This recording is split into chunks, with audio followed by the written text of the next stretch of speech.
Est-ce que tu peux?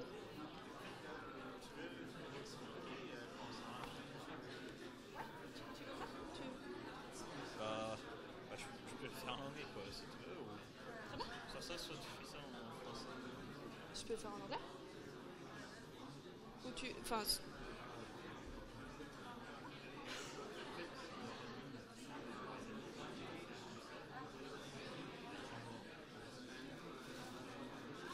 Ouais, bah écoute, il n'y a pas de souci, si tu veux le présenter, on va commencer là. Hello! Good evening. Thank you for coming to this official kickoff of the Entrepreneurial Year. Before we get started, I'm going to give the mic to Nicholas, who's going to be managing Wisely. So Wisely is a great solution that we have, and that's going to be a partner for this year. And it's going to help you interact with all the speakers in the coming year, as well as during the workshop that we're going to be organizing. Evening, everyone. Wisely is a great platform to almost act like a Twitter of sorts while we have this presentation. So I'd encourage everyone here to go on to app.wisely.com, just type in HEC, and then you'll be directed to a page where you can post a status, much like Twitter. Then we moderate it, come up on the side. And during the evening, if you're keen to ask some questions, then feel free to do so, and we'll put them up on the screen and have our speakers answer them. So please continue the conversation. Thank you.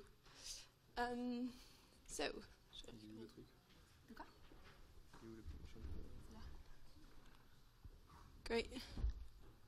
Oops. Nicholas, can we have the first slide, please? So hello, my name is Margot, and I'm really glad to welcome you to HEC today for this official kickoff, as I was saying. So the idea of tonight is to give you an introduction of about what we're going to be doing with you guys this year, as well as all the partners that we have with HEC and as a Paris-Saclay schools and partners. So basically, Nicholas? Cool. So basically, I'm the entrepreneur in residence here. I used to be a student. I founded a company about 3 years ago, and I was hired by HEC to promote entrepreneurship on the campus and to bring as many opportunities for you guys to interact with people on with the different school of Paris-Saclay, but also with the different alumni throughout the world, actually. Because believe it or not, we have 50,000 alumni today. 9 of them, so 9,000 of them are scattered all around the globe, and it is a great opportunity for entrepreneurship.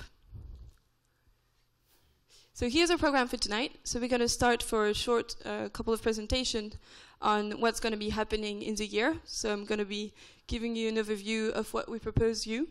Then we're going to have a roundtable on entrepreneurship and students, and we're going to wonder, like, is it the best time for you guys to get started with a company? And then we're really lucky to have Bertrand, who's the founder of La Fourchette, and who happens to be an alumni, and who's going to be sharing how he started and how he felt when he was on the campus, just like you now. So why are we here? Well, the first reason is it's never been so easy to start a company. And I'm not even talking about the price that it costs, because if you go for a tech company, it virtually costs nothing, even if we are in France, and even if we have like kind of a bad reputation for this, it is extremely easy. Second reason why it's really easy is because we have a new status for student entrepreneur that was just voted about a few days ago, and it's going to make your life incredibly simple, and it's going to give you extra resources on how to start this company. For example, you're going to be able to have 15 hours of mentorship with a professor and 15 with a professional. So to be fair, this is just being announced today, but there's still a few steps that we need to go through. But I'm really happy to go with you on this path. So who are we? So François Métayer is an entrepreneur, and he started a company. We met at Le Camping, which is another accelerator in Paris. And as I was saying, I'm an entrepreneur as well. So we're both entrepreneurs, and we're both happy to work and to actually listen to you and to what you need to have the best opportunities to build your startup here. Because we believe that HEC is at the very center of this Paris-Saclay node, and that this node is going to be, and it's going to become one of the biggest in the world. So Paris-Saclay, and we're going to have a short introduction of it later, like in a couple of minutes, is 12 institutions working together, but also 18 socio-economical partners working together, aligned just exactly the same way as MIT or Stanford, if you kind of know the concept of these schools. So what we are is a bridge between all these players on Saclay, but also all these players that you might not know today as newcomers to the school. So these players are, for example, the alumni. So there is amazing people whose job is to make you interact as much as you can with the people who, just like you now, were students. There is a Fondation HEC, and we thank them to be here today. So the Fondation HEC has a simple goal, is to use the generosity of the alumni to build HECs tomorrow. So between 2008 and 2012, there were more than €1 million that were raised, and the idea is to invest in the school's future. And you actually can make a donation starting now. That's said. And the other one is Incubator HEC. So François is going to give us a short tour of what it is and why it directly impacts you. The call for application closed in a couple of days ago, but don't worry, it's going to open again. And hopefully it's going to be even better next time. So we're really happy about it. So other question is, why are you here? And actually for this, I'd like to listen to a couple of you guys. That's unexpected. Come on, the first one is always the hardest. Why did you come? Yes? I'm thinking about starting my own business one day. Okay, cool. Someone else? Yes? Just to figure out what exactly you people can do for us. Okay, that's a good one. That's why we're here. If you're still not happy with the answer, come and talk to me. Okay, so the idea is to answer all your questions now, but we also have loads of questions for you today. The question is, what can we do for you? And how can we work together on building this best tomorrow? So what can we do together precisely? Well, there are tons of, as you know, like HEC is really rich in terms of association, and we have, I think, like more than 100 associations of students working on any kind of subject. So you can go sailing, you can go and have debates. But concerning entrepreneurship, we have this massive, and we're going to come back to it, group of students. But it's another node that exists along with others. So right now, we want to launch something, which is called, so the idea is we're going to build this together. Yes, that's you guys.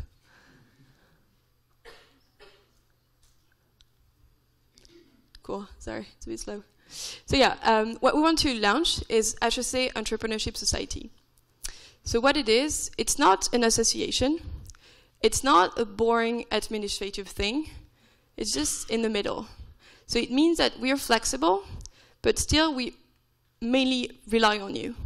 And the idea of this vehicle is not to copy something that already exists, but it's just to bring extra synergy coming from this campus and helping it just reach another level. So the idea is to have 3 topics. So what you can't see behind this girl is we have content, we have events, and we have community. So content is simple, is what kind of message do you want to share as students in entrepreneurship on HEC's campus, and what message can you bring on the rest of the world? In terms of events, what kind of events do you want to organize here? And we're going to be organizing loads of events on our side, but how can we help you just build any kind of event? And right here is François Xavier that is helping us today. He organized last year a conference on crowdfunding. Just another great example of what can be expressed today and what can be shared on this campus. Well, right now, my question is, what do you want to do as a student? And what kind of content do you want to share with this event? And the last one is community. And for this, I'm going to actually share the mic, because I was saying the idea isn't to just copy something that's existing. And we're going to have a few words from Build. So what is Build? Hi everyone, this is Mohit. I'm the manager of HLC Entrepreneurship Community, or Build at HLC as we call it. We're really excited to work with Francois and Margot and the team at HLC, not only from like the people from the HLC campus, alumni, and also like the University Paris Saclay, different schools, and all are participating together to build, I don't know, a bigger association and to do great, amazing things together. Not only promote entrepreneurship, but eventually make it help each and every one of us at least aspire to and work towards making or bringing up our company. So, cheers. Thank you. So yeah, if you're paying attention to all this, like, don't worry, I'm going to share just a wrap-up email with all the content that you need, all the links, and all the conference that are going to be coming. So yeah, what you can't see here again is that concerning all the events that are going to be on the campus, we are creating a meetup.com organization, which means that you can just sign up for the thing. It's for HEC people, just to have all the small, like from the small to the biggest event that you can attend. And this is also going to be integrating all the events that you have in Paris and all the key things that you shouldn't be missing. Because we have something called the Pôle Entreprendre, so like the entrepreneur group, but mostly for alumni. And it's something that students tend to discover too late, meaning that you just graduate and you're like, okay, so campus is finished, what can be done for me from HEC? And then you discover this. But this Pôle Entreprendre is a great opportunity for you to meet entrepreneurs right now, and they might be the mentors that you need for your project starting right now. And we're going to be talking in a couple of minutes as well about the role of entrepreneurship when you started and when you're only a student, like only in a good way. So when are we going to see you again? That's a great question. We have loads of events coming. So as you know, on the 25th, so this Friday, we have the TEDx HEC Paris, which is organized by an alumni, so Paolin. Second is going to be on 20th of October. So BETC, which is a big advertising company, is organizing an event on collaborative consumption, and you're more than welcome to come. From the 20th to the 23rd of October, there's going to be a rally startup. So that's organized by Paris Saclay that we were discussing. It's free, and you should definitely have a look. And the 21st of October, you're going to have HEC Venture that Penelope is going to be introducing in a few minutes. Sorry, Margot. Yes. The name is in French. Does that mean the language is French? That's a great question. First, no. Second, it's probably going to be in French. Third is going to be it's going to be in English at some point, so you can go and attend in English. HEC Venture is going to be English, yeah. Let's see. So you can speak in English. People don't have to. Everyone understands English, so it's fine. And Antonio Melotto is definitely going to be in English. So he's a great social entrepreneur, and he's going to be here in Tesna speaking just for you guys. So that's 5 big things that are organized, but many are going to come, and many focusing on entrepreneurship. I'm thinking about 3 right now. First one is going to be on, it's actually going to be right before this. It's going to be on like Uber kind of company and how you can disrupt the economy with law. Second is going to be on the web and China, because it's a big topic. And third one is going to be on Bitcoin and the protocol and what you can do with it. So the 3 events that are not listed here are just a great way for you guys to get in. Like, it's event that we offer for you to jump in, and if you want to be part of the organization, it's definitely the kind of thing that you can do through the society. So concerning the other kind of meetup, because these are going to be big conferences and it's going to last at least for a couple of hours, but we are also going to have some weekly meetings. So they are called the Creativity Talks. We've been running this for the past 3 years, and the idea is just for you guys to meet an entrepreneur each Tuesday. It's simple. They come at the campus just to talk to you. And what's new for this year is that it's going to be limited to 20 students from HEC, and 10 are going to be open for Paris Saclay. So the idea is to find as many excuses as possible to bring other people that you will need and that they will need you for the project. So we're going to have Mathieu Dardeillon. So this one is going to be in French, but the 2 other are going to be in English. So Mathieu is an amazing social entrepreneur who just toured friends with a bus to talk about social entrepreneurship, so it's called Ticket for Change. Thomas Landrin is a great scientist, entrepreneur who started a place called La Paillasse, so you can check lapaillasse.org, and we might do a couple of things with them this year. Nicolas Prinsen used to work for our former president, and he used to be the head of all the digital strategy, and he started a company called Glows that's going to be live in a couple of weeks, so hopefully we're going to be able to witness and to beta test the version before it's live. So I'm going to be sharing all the links, and they're all going to be on Meetup. Yes, that's cool. You can come back, Penelope, it's fine. You're always welcome. So this is each Tuesday, and each Thursday, we're going to be doing something that's not listed for a good reason. It's skills. So basically, we believe that before we incubate projects, we have to incubate and to help entrepreneurs have access to more skills and more know-how. So for this, each Thursday from 5 to 8, you're going to have the opportunity to learn something that's actually useful. We started last year with coding weekends. So basically, we had a partner called Simplon, and 20 students had the opportunity to go and learn how to code for a food weekend. So this is going to be repeated. We're just confirming the date right now. And it's going to be the same for short terms. So like for 3 hours, you just know, for example, you just learn, for example, how to do an Excel business plan. For 3 hours, you learn how to do your first AdWords campaign.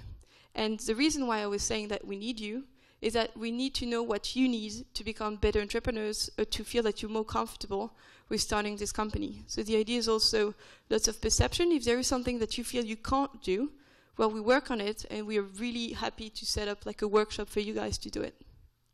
Is that clear? Cool. Are you all sleeping? Okay, so François, if you want to express what the incubator is. Yeah. Hi everyone, I'm François, I'm running the incubator. So I'm going to tell you about what we do and who we are.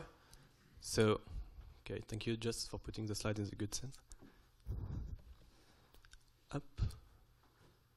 I can use it? No? Okay. Can we have the first one? Please. All right. So this is what I call the HEC academic courses. So it's kind of straight. I know you have to make some choice sometimes, like internships, like major, like complicated case. But at the end of the day, it's very easy, not very complicated.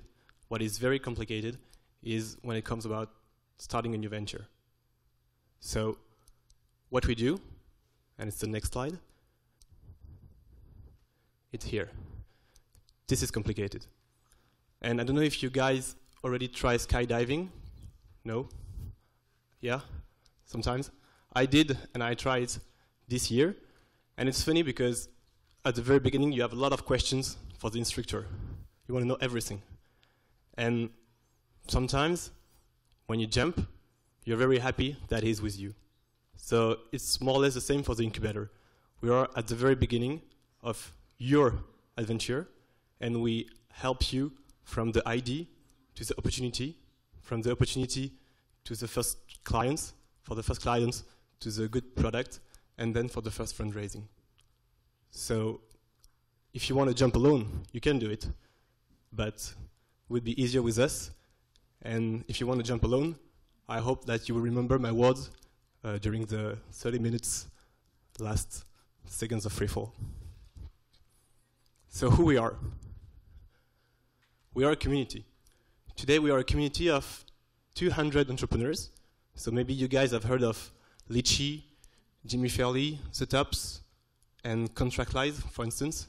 So we have some great companies.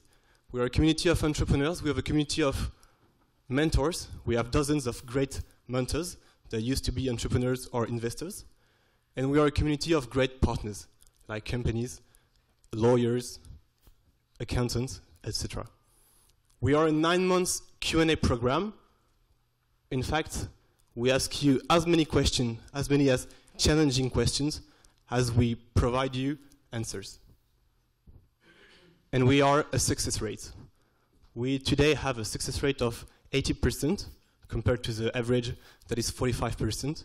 So we don't like failure. If you want to fail, don't come to us. What you get? Concretely, when you come to the incubator with your ID and you are selected, so we take 12 projects every 6 months. So we have always 24 projects in the incubator. You get a one-to-one coaching with an expert that used to be an entrepreneur that is expert in coaching startups, and it's going to help you to give you some methodology to go step by step to what we said. We have expert workshops. Every 2 weeks, we bring an expert to tackle an issue that all the company could have, like PR, like homepage optimization, like acquisition strategy, growth hacking, whatever. So this is 1 every 2 weeks. And then we give you access to investors. Either during the program or at the end of the program, there is an exhibition day where all startups pitch and explain what they have achieved so far and what are their forecasts for the next coming months. And then it's the first step to discussions, and that lead to fundraising. What's new today? We are getting more and more international. So as Margot said, we just closed the call for application last week. And it's funny because we had, I think, 8 different countries applying for the first time. So we have applications from China, from India, from Mexico, from Colombia, from Ireland, from many countries. So it's a good thing for our startups to be quite mixed in terms of culture. We are launching a pool of industry experts. So we have a wide network at HEC in terms of alumni, and we can create a pool of expertise depending on your business model and your area of our industry. So for instance, if you launch in the food industry, we are going to see in the network who we can connect you to. For instance, if we have the marketing director of Carrefour, we can connect you to him. If we have the founder of L'Atelier des Chefs, we will connect you to him, etc. The incubator is a strong voice that can help you meet with famous guy. And we have command sessions. So we will organize learning expedition, for instance, in California or in Israel or in every ecosystem you could benefit from concretely. So this is what's gonna happen this year. Don't hesitate to note this email. If you have any question about concretely launching a business, you write to me or you come to my office and we start to talk. Thank you.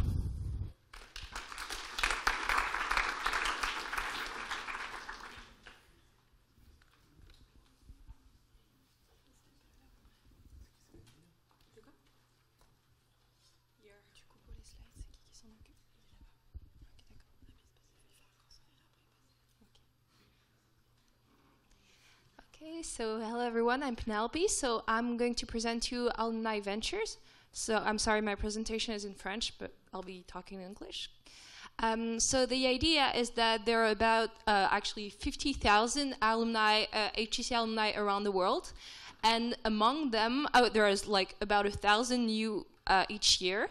And what we wondered at HEC Alumni Venture is how many of them are entrepreneurs and how many of them are investors. So that's my next slide. So the idea is that, okay, forget it.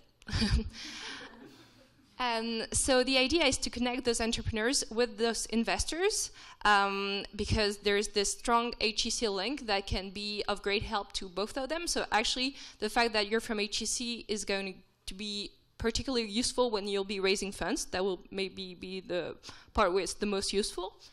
So what we've created is like there's 2 things. So first there's an internet platform that looks like this. So the idea is that all the entrepreneurs can put their files and show what kind of business they're in and answer a couple of questions. And investors come in and have a look at everyone's files and can have access and get in contact to fund the entrepreneurs. So if we go to the next slide, you can see, so that's what the platform looks like. You can see that those are the last applications with how much they're raising, and then you can view and have access to everything they wrote.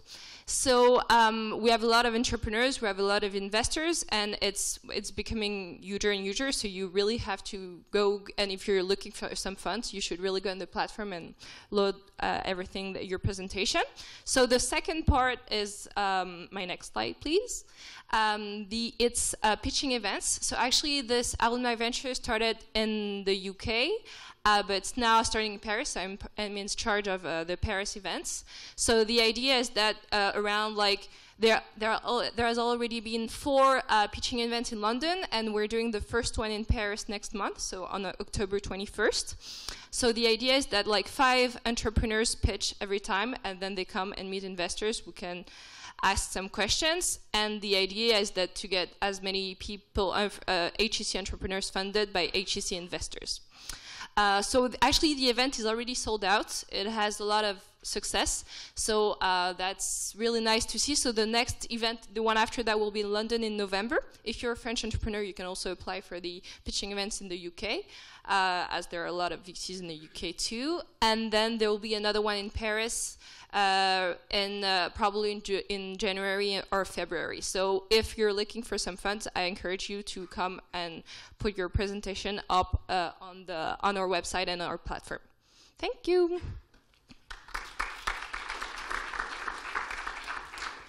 Thank you, Penelope.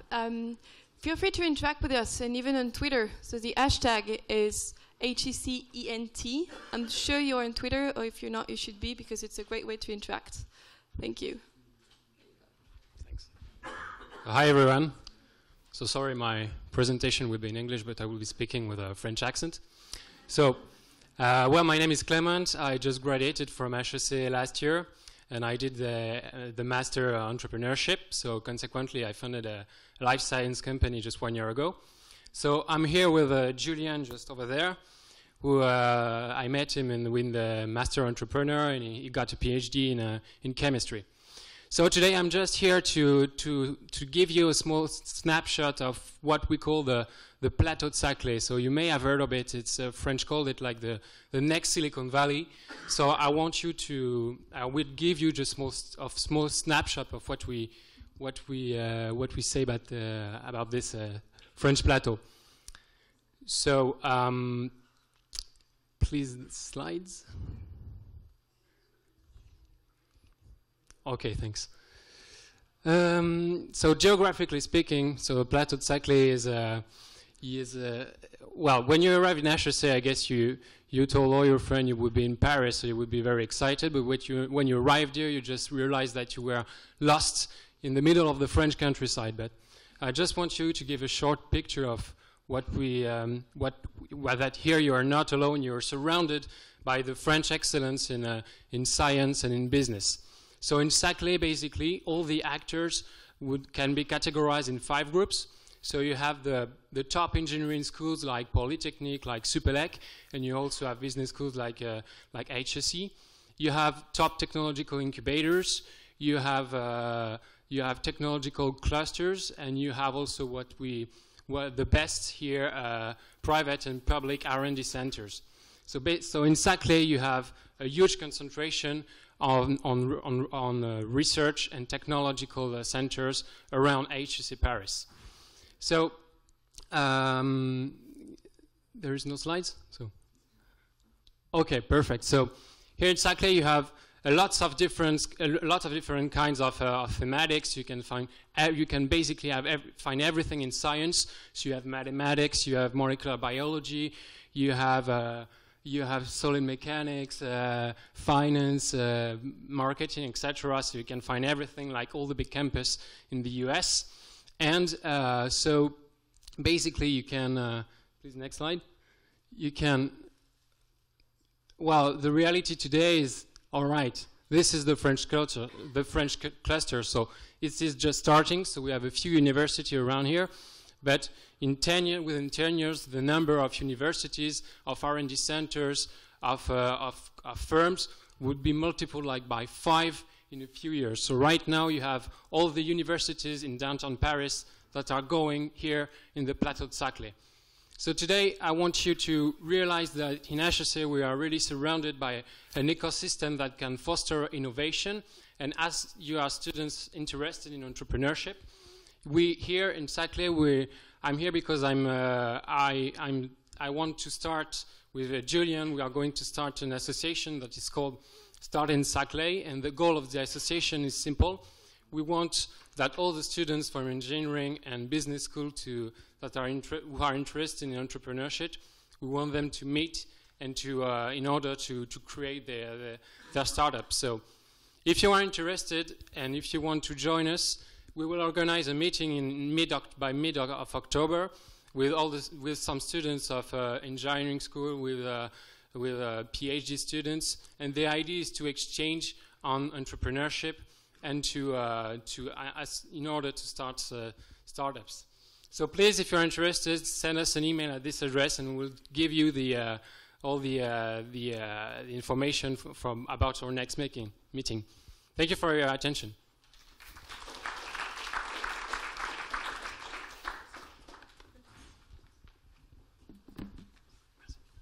Do you have any question about Paris-Saclay right now? Or should we just move to the round table? Please. Great.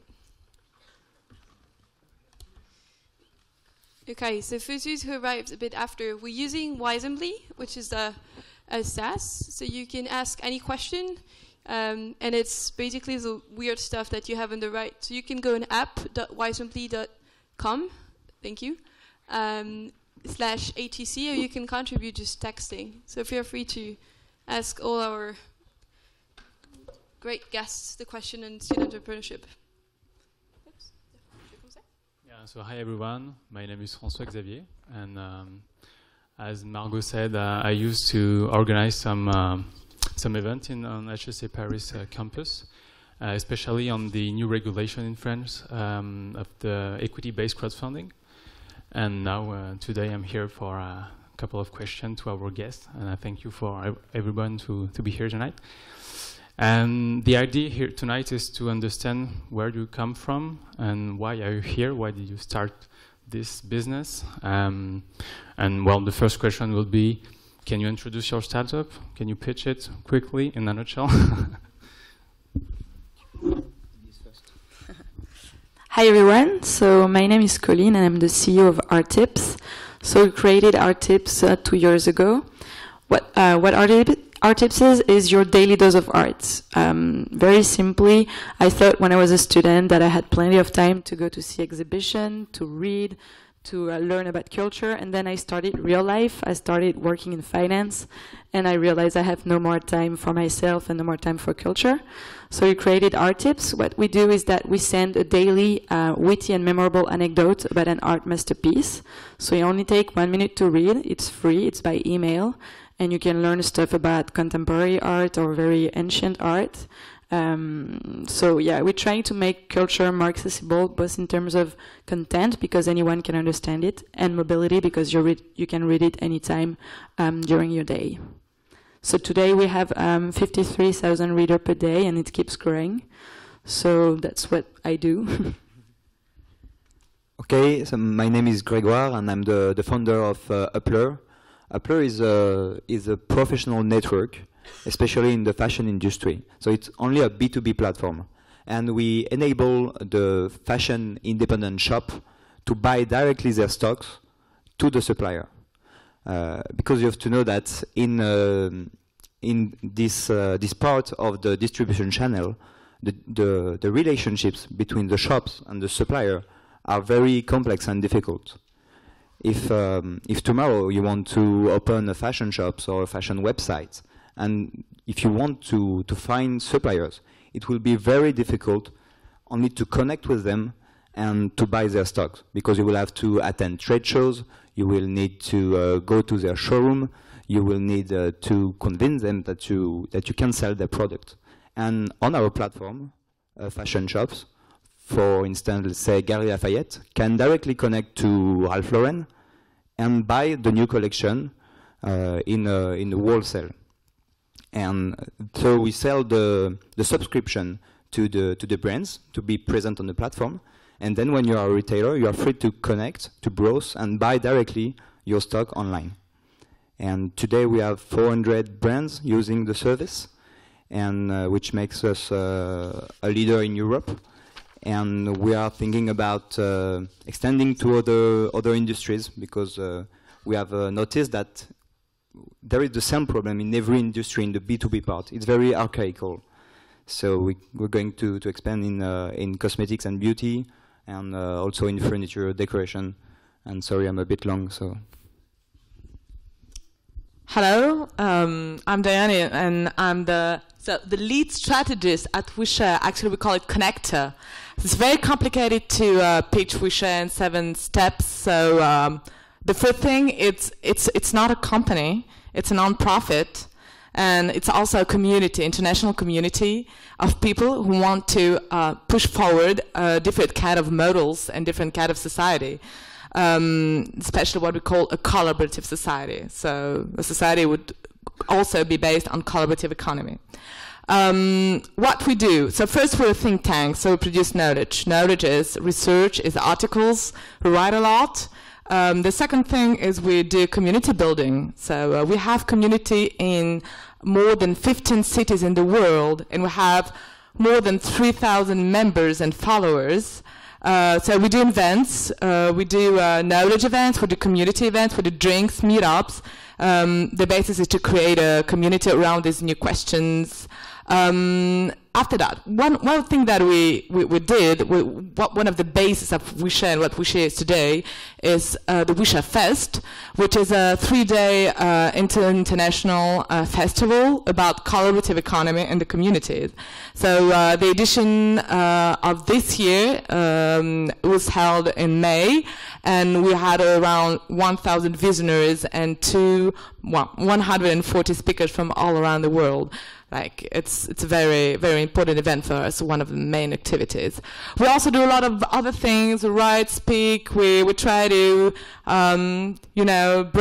bring all these new ideas to companies also, including the traditional comic companies, to help them, test new models, test this new vision of a more peer-to-peer, horizontal, more turn into social models, economic models, but also organizational ones. That's pretty much all, I think. Thank you for this presentation. So maybe a quick question for you, Grégoire. How did you go from being a student and graduating 4 months ago and being a European leader? Actually, it started, I think, when I was in gap year. I had this envy to become an entrepreneur. For some other it's an idea, for some other it's someone they met, but for me it was an envy. So I thought, I thought about a lot of different businesses. During all my gap year I made market studies, business plans, and I wanted definitely to take all my last year to try to launch a business. And then just a few days before entering my last year, I discovered a blog post by Guillaume Berthollet on Guillaume Berthollet blog. You can read it. It's very interesting, and it describes how he failed to launch a startup, and it described very precisely during 4 or 5 pages how he spent a lot of cash, a lot of time. 1 year and a half, and finally never managing to launching a product. And among all the comments, there is a guy who stood and say, okay, you do it totally wrong. Entrepreneurship is not about finding a great idea or launching a fancy website. It's about getting a client. It's one precise vision of entrepreneurship. It's not the vision, but I think that when you have one client, everything then is natural because you know why you work. So I asked myself, what could I sell?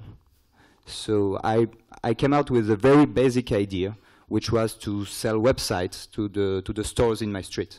So just one day after having read this article, I printed flyer to sell a cheap website to the bakeries, the restaurants, the fashion shops in my street. And of course, I got maybe over 100 contacts. 90% who told me no way, 9 who told me maybe, and 1 who told me why not.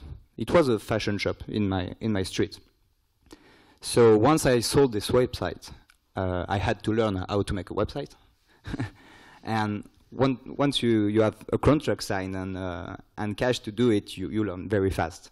So I made this website. I worked with this guy during 1 or 2 months on this clothing website. And one day he told me about all his problems to connect with his suppliers for the different shops he had in Paris. And he had this idea of a revolutionary wholesale network where he could directly connect with his supplier instead of taking his car every day and buying stock. And he proposed me just to join him on this project, which was not even a project, but just an idea. So it was 2 months after launching, selling my first website. So my first client became my associate, and we met also a CTO, a technical guy, and we managed to launch a product very quickly. And we even before launching the product, it was the same process. We already had clients paying for the product, even before the launch. And the same principle, it rationalizes the way you work because you know where you are heading and what your client expects. And after that, because I've met this guy, it was really easy to know what to do because he had all in mind. So I think that maybe if I never came down the street to sell websites, I would never have met this guy. And so my advice would just be to start small with very basic things. But it's just a way of saying things. But starting at HEC, during HEC, is it something hard, or do you advise to everyone? It's not. It's much more easier, I think. But you have to make choices. And I didn't want to do it during my gap year because I think I was not mature enough in terms of business sense. So I made internship in consulting. Which gave me an offer. So I had the opportunity. I had 2 years to try to launch a business with a kind of parachute. But I mean, HEC diploma is already a parachute, so you don't need to worry about taking risks to start a business. So then you need to choose very carefully the program. And I choose the same than Margot, which is management of new technology for my last year, which lets you dedicate the time you want to the program. I mean, you can attend the classes you want, and the teachers are really comprehensive, so it was not very difficult. Yeah, and this is actually something that we didn't say when we introduced what we were going to do this year, because this is really obvious, but we, of course, have amazing classes and amazing opportunities in terms of teaching. So this is the first step that you can rely on. So thank you much for this testimony. Coline, I believe that you actually started at HEC during a weekend. What would you do during a weekend here? Yes, it was 2 years ago. It's called a startup weekend. So I'm the complete opposite. I never wanted to be an entrepreneur. I always thought I would never be an entrepreneur. My best friend was an entrepreneur, and I really thought, this is not for me. This is too much risk. This is way too hard. She always drinks beer. She never works. Like, it's weird. And then I participated to this weekend. So it's called a startup weekend. I don't know if you've heard of it. Basically, you just pay like something like $40. And then you come, and during the full weekend, you don't sleep, and anyone can say his business idea in just 1 minute. So I had never thought about any idea, and just the day before, I was, okay, maybe I should think about something. And I was like, what could have made my life happier or easier in the last years? And I just remember when I was working in finance, waking up at 8, coming back at home after midnight, after sushi and taxi, and that my life was really exciting, but at the same time really boring. And so I said, oh, maybe I would just wish I had 1 minute for culture in my life. If my life is going to be like this in finance, that's what I would have liked. And so I came here to this weekend. I hear all the participants suggesting ideas, and I'm like, oh my god, I have to work for the full weekend and I don't like any of these ideas. So I just run at the end. I come on the stage and I just like say in 1 minute, please, I just want 1 minute of culture in my day. I don't know how, but I think it's a great idea. And then, so the people, it's kind of this kind of room, and then at the end people vote and they select the 10 best idea. And I was super surprised because my idea was selected, and then people make groups. So they have developers, designers, and business guy. And so I ended up having a group of like 8 people with me for a full weekend, and we had to create something, and I had no idea about what create, an app, maybe an email, maybe we didn't know. So during the full weekend you meet mentors, you talk, you don't sleep, you just eat pizza and beers, and you try to invent something. And at the end of the weekend, you're in front of a big jury, and you have to present a prototype and a PowerPoint. And so we presented our tips. All the people said, yeah, you're not going to win because that's the best idea ever, but we have no clue how you're going to make money. So that was bad. But at the end, we said, well, let's just create an audience. Let's just do it for real because everyone seems to think it's a great idea, and then we'll find a way to have clients. So that's really the opposite. And so among the group of 8 people, the person who was the most shy came to me and he was like, well, I'm a developer, but also I wake up at 5 a.m. every morning to read art history because I'm really frustrated with my job. And I'm like, okay, I'm super frustrated, he's super frustrated, we have no clue of what we're going to do, but we're going to do it. And so he quit his job, and I created the company with him while I was finishing my studies at the same time. And then everybody started from it, and we just built an audience, and then afterward we found how to be a business. Cool. And by the way, there's going to be a startup weekend in Polytechnique, which is really next door, in a couple of weeks. So feel free to check it out. We'll be sharing the link as well. Do you want to? You just said that you start your startup with a friend. Is it? What would be the risk and benefits of such a situation? I mean, it's. If there is a problem, how do you deal with that? So the partner I met, I had never met him before. Okay. So that I can tell about the... Okay, good for me. No, but it's really good to start with a friend, I think, but it's really great also to not start with a friend. It's less risky because you won't lose your friend, and at the same time you can focus on the business, but then you work so much time together that you get really close anyway. I think getting the right partner is way more important than getting the right idea or getting the right product or whatever, because you can always change a product, you can always change a market, anything. But I've seen many companies have been accelerated, just such as Margot at Le Camping, and we have amazing mentors, amazing tools, amazing everything. But just after 1 year, sometimes the teams just split and everything falls apart. So getting the right person you can spend your day with, your night with, your weekend with, is just the most important thing.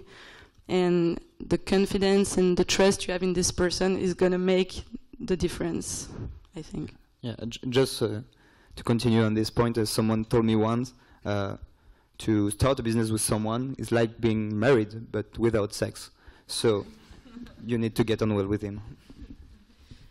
Diana, so you didn't start a company yet, but you've been working in the very serious Bercy. So for people not from France, it's basically an office where you don't really want to go unless you have a meeting inside and you really have to go.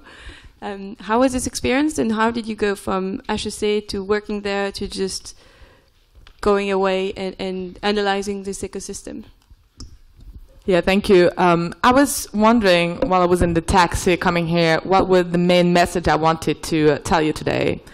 And I was like wondering about talking maybe about collaborative economy and, you know, market opportunities, and it's all very interesting, but we'll learn it one day. So there's 2 main messages I want to tell you today. The first is, today, entrepreneurship is not limited to business. Today, it's larger, much larger. So Ouishare is a non-profit, and it actually works like a startup, but we don't do anything business-like, not in a traditional way. And the second thing is you don't have to take on boring jobs to please anyone after the end of your studies and your curriculum, because you won't be happy, and you're not. I think that you are all here like huge assets to the world more generally, and you don't have the right actually to spoil your abilities and your amazing talents doing boring jobs and being actually managed by someone who is dumber than you, working for the system, because that's, I'm sorry, I just haven't heard it when I was in HEC, and I would like just to tell that because how Ouishare started. It started in 2010, 2009, 2010. We have a lot of people who were in business school and management school before, and they were all working in traditional companies and traditional positions, and they were all unhappy. So they were like, why are we unhappy? What could we change? We have good salaries, we have friends, we have everything, but we are just like really bleeding inside because we don't know what to do in our lives. So actually the answer was more like, I want to do something for the general interest and for the public, but I can't do it in a traditional way because politics, like it's not general interest today, and you can't enter. You have to play like in a company, like in a bank. I can't do this just from a company. I can do two things: launch a startup, which is the first today, the best way of working for the general interest, according, like it's my thought. And the second is to try to think about maybe new way of organizing our society. And one of the main way to do that was, all this peer-to-peer collaborations, new way of organizing ourselves without very hierarchical, top-down ways of organizing, more like focused on humanness, on horizontality, on grassroots. So that's how collaborative economy was born, and that's how Ouishare was born. So Ouishare is actually, we're calling it for one time, an incubator for job outs, because people were coming to us, they were discovering what Ouishare is, how we function, and like 1 week later we had a phone call or a mail that I can't back to my life. It's not possible. I'm dying. Like, what can I do? And we said, like, take your chance, take the risk. You're young or not young, and whatever. Like, do something that counts for yourself. And so it actually works. It's quite risky, but it works for a lot of people. So Ouishare today tries to apply these new organizational models to itself. So we are a non-hierarchical organization. We don't have bosses. We have circles. The first circle is the circle of what we call the lead strategists, which actually we call it core connectors. Connector because it's the people, the person who connect the nodes. It connects knowledge, it connects idea, it connects people. So we actually are managing all the things. But we don't consider as being on top of something, but as being below the organization. We try to support it. We have more duties and less responsibility, more duties and more responsibilities and less rights than other people. The second circle is the circle of connectors. That's the most important one. Connectors are everywhere in the world, especially in Europe, and they are the main nodes of the network. They do the job. And the members as followers. So we don't have, hierarchy of activities or implication. Each one chooses to which point he wants to participate and to contribute. So it's quite difficult, really. It's not easy at all. It's very easy to have a top-down organization with one boss who tells the other one what to do. But we don't want it because it actually depletes you from liberty and freedom and all the things that I think our generation lacks in traditional organizations. So yeah, that's the story of Ouishare. Thank you. So each of you guys are evolving in a world with only young entrepreneurs. It is actually, what are the pros and cons in such a situation? Is it like you said that you prefer going startup than having a great career or big experience in the bank and so on? It is are people fearing the lack of experience in this? You have to deal, for instance, you have to deal with retailers and so on. Is it a problem for a day-to-day on a day-to-day basis? I think on a web-based business, it's no longer a problem. Because people are used to meet young entrepreneurs in the web, and in the common representation, you think that people who are launching startup are quite young. And actually, I was quite surprised discovering that not all the people are young amongst the one who launch companies. And I think, if you tell your grandma that you're going to launch a startup, she will tell you, oh, you're going to be the next Mark Zuckerberg. So people have understood what it is to launch a startup, and they are not surprised to see that you are young. But the best thing, I think, is that you have nothing to lose. Because especially if you are a student, you have nothing to lose. You have no mortgage. You have no children. You have no wife. So this is really the best time, I think. Okay, what about you, Coline?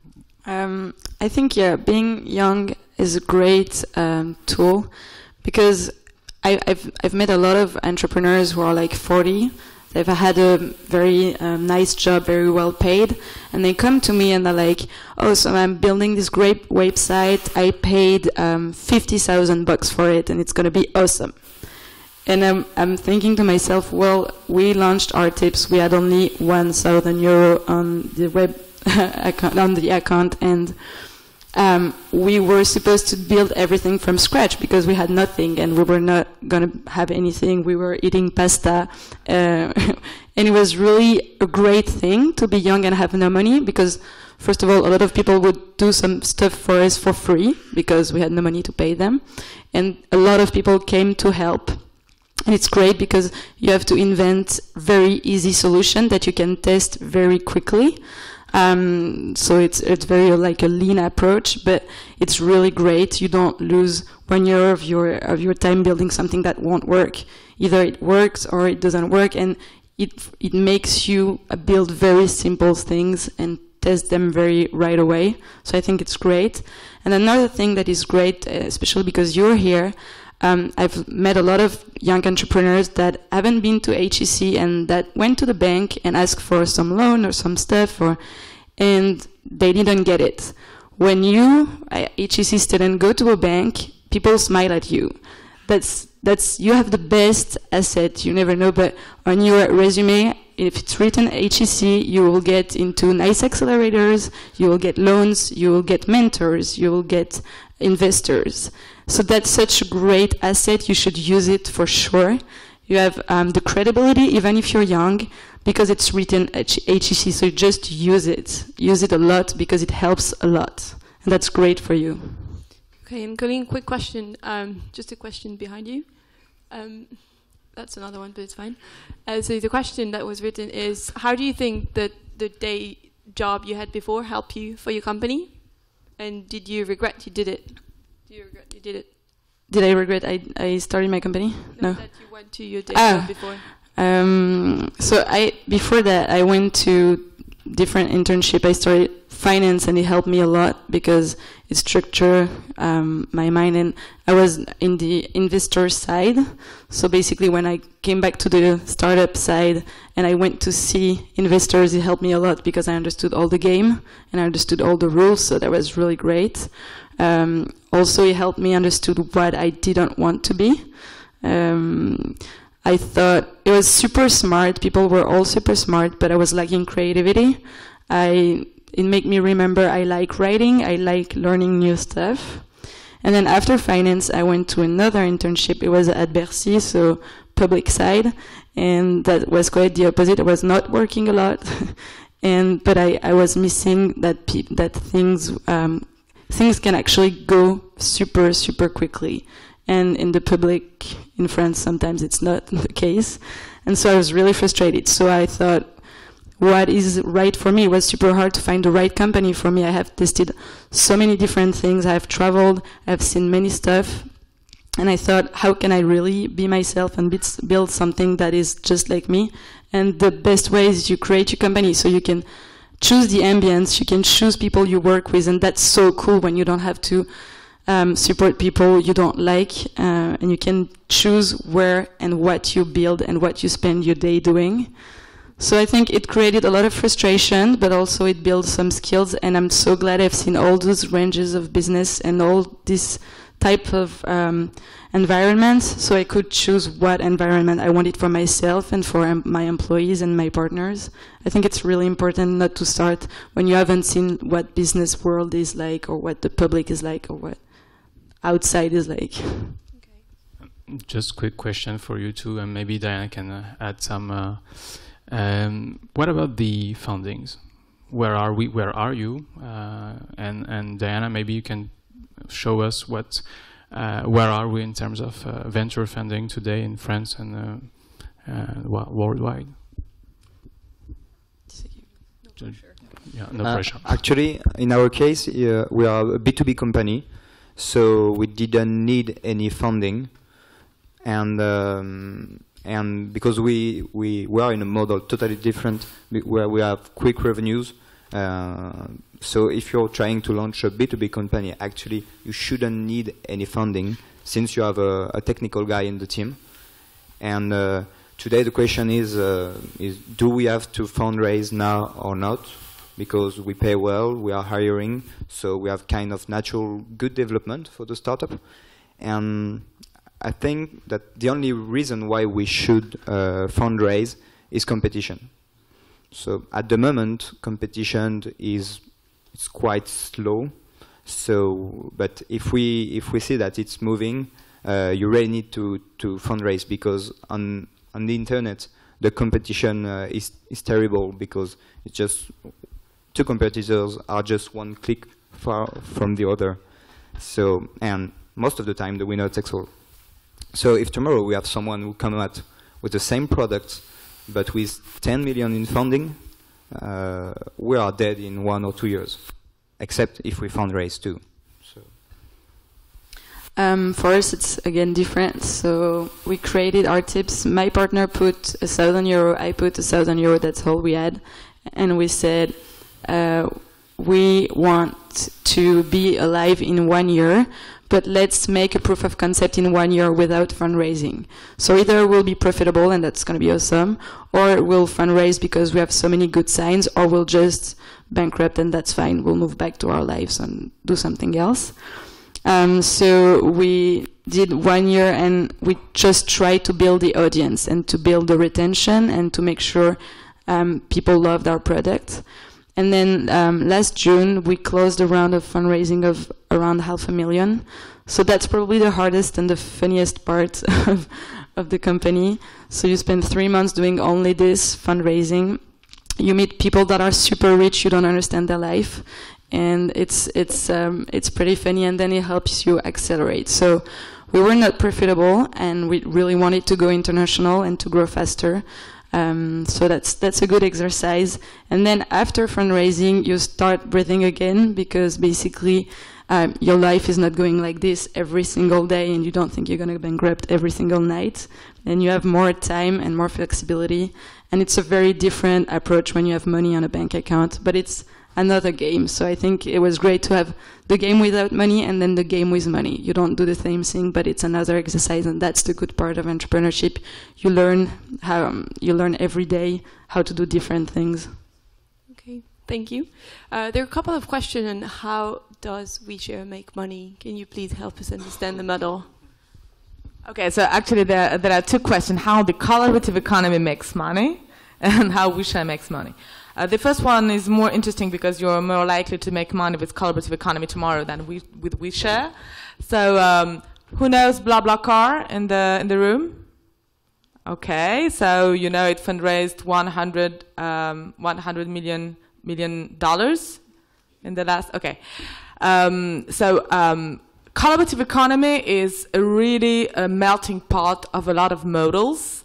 So we generally describe them as collaborative consumption, which means that actually you consume the C2C relationships are on a peer-to-peer level. For example, Airbnb, you rent a room or an apartment from a peer at the other side of the world. BlaBlaCar and carpooling is likely. You have collaborative production or peer-to-peer production, which is less developed today or less known because it's really like more gathers hackers and other kind of geeks and nerds. But for example, the 3D printing and the Fab Labs are one of the model of distributed production. In one word, it means that you relocalize production inside of the cities and that you globalize the design and the knowledge, which basically means models. The crowdfunding, I think that everyone knows what crowdfunding is in Kickstarter, and in the end, less business, but quite interesting and also infamous is the new organizational models. I told you about the no hierarchical organizations. You have like all the models like holacracy, horizontal management, and everything. So today, collaborative consumption or sharing economy is star. There are a lot of money in this sector. Airbnb is valued $10 billion. BlaBlaCar, I think it's valued like nearly $5 billion also. The problem with these models that they really need from you to have a critical mass, to have a lot of people using it, because your business model actually is taking a commission on each transaction. So you have to have a lot of transactions to make money. So this is a winner-takes-all market today. So you have one or two companies who takes it all, and a lot of projects would then take anything or struggle a lot to succeed. Which doesn't mean that it's going to continue, because it's a mature market, but you have a lot of new opportunities. For example, creating companies that are not based or monetary economy, they're based on gift, and you have different kind of business models. Or, for example, maybe creating a new type of companies when you give the power, not only the economic power, but the decision power to your customers. That, for example, the cooperatives. Maybe it's the future of the companies. It's another question. Really, if you want to enter today in the field of collaborative economy, you really have to keep in mind that you then take typically 1 year or 2 years to make money. It takes a lot more, like 5 years today. Because a lot of markets are mature. So this is the question of collaborative economy. Now Ouishare. We are a non-profit and want to stay a non-profit, so it's quite complicated to be financed on that. We don't want to be an advisory company neither, so we don't have an activity that 100% dedicated to like those who have money, and those who have money, traditional companies. So our business model today, yesterday our business model was basically based on the Ouishare Fest, which was the occasion for us to fundraise from partners. And our new business model is to have a foundation which would provide with a sort of knowledge package and advisory package for very big companies. So we recently announced our first partner is Maif. So this is a business model for non-profits that is pretty interesting, and I think that one of the main ones is try to take money from those who have some money and to give it to those who don't have. In our case, the startups and the networks and the community. Well, I think it's all. Thank you. Do you guys have any live questions for our great guest now? Or should we just rely on the Assembly thing? Room first, yeah. Sorry? Okay. I had a question for like half an hour. It's about ARTIPS. Location specific. Do you have any plans to do that? So, for example, like a timeout guide, where you say these are the local events, you have art suggestions for people who I've signed up, I just signed up. I'm just going to repeat the question because we're live stream right now. So do you have any strategy that would be location based? Yeah, sure. So what we do when you subscribe, we ask what is your zip code. And so when we work with museums or galleries or cultural institutions, we write anecdotes about their art masterpiece or their current exhibition, and we offer them to send only to the people, let's say in Paris or in South France, the anecdotes about their exhibition. So if you're living in Paris or in HEC, you're most likely to receive anecdotes about art that you can go and visit and see. And that helps also increase the price that we make pay the cultural institutions. And also we're launching in English in a couple of weeks. So then we're also going to be localizing in countries, not only in France. Great. Who has a question for Grégoire? Okay, what was your question?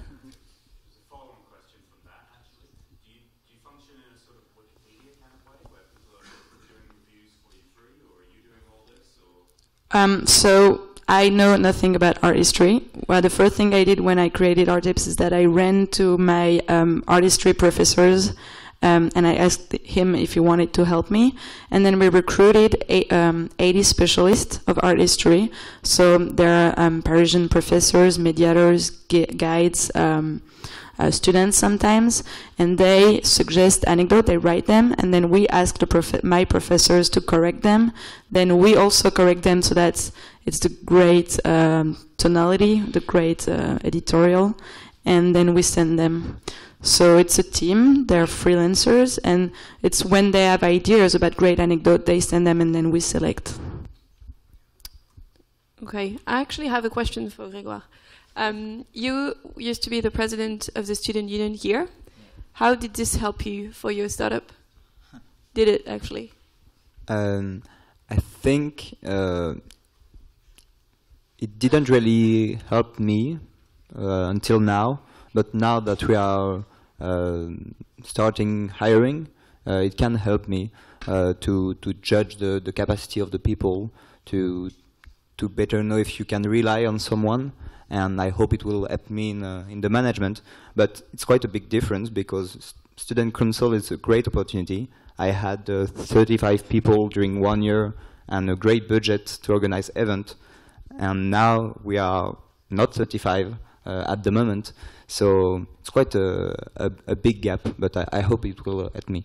Maybe it helped me in the confidence you have in yourself, and saying that if you manage to lead some great project on campus, there's no reason you can't do it in business.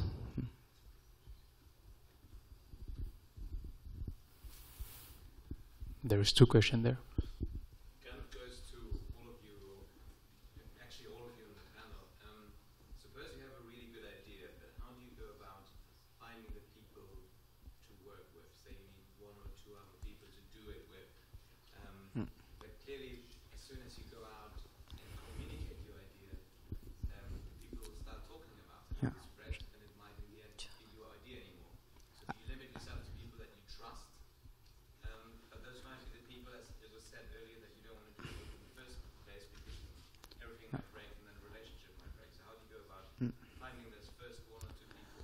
I think that today having an idea is not sufficient because everybody has ideas. I think if you are here tonight, many of you have ideas on startups. But what can convince the other people is to launch what we call a MVP, a minimum viable product, which can be done very easily. You know, today in one night you can launch a website, an e-commerce website with payment method. And that's what we did with my first associate, the guy from the fashion industry. We needed to...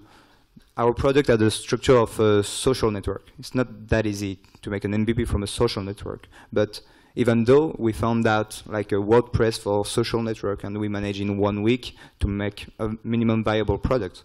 And once we looked for a technical guy, it was much easier to discuss on the project, to feed him with what we have already done. And I think actually already knew the framework we were using, so in the announce we passed, it really helped for him to represent what would be his work. So my only advice is just make something before talking to people. It's really easier. Yeah, and on this note, I would say that the more you talk about your idea, the more feedback you will have on it. And the idea that's going to make you successful one day is probably not the one that you have right now, but it's the sum of the feedback that you're going to have. And I was mentioning the creativity talk that we had. We were lucky enough to go to visit Criteo's building. So Criteo, for those who don't know it, is one of the biggest tech company. They IPO'd last year. They're like super famous now. And the founders told us that basically they started with this idea of having recommendation, but it used to be only in movies. So basically you were going to a movie and they were using this algorithm to tell you if you like movie XYZ, that you're going to like this other one. And by pitching, they realized that people got super excited on the tech more than the products. So Jean-Baptiste Rudel, who is the CEO, was like, yeah, maybe I should only do this. And if he had not been pitching this idea to many people, maybe he would just be stuck in a movie somewhere. I don't know if you have any comments on this. I just have a comment that what you perfectly said, but the most important to find the people that you can rely on like for 100%. The connection you have between people is really much more important than anything else, because you're going through really a lot of hard times, and if you can't trust that you have always someone next to you who will be here for you at 1% of time and will be forgetting you for your mistakes or the things you say or the things your mistakes you may make all the time, that you can't have a startup with someone you wouldn't be able to live with, I think, for a very long time. So yeah. Cool. Yes.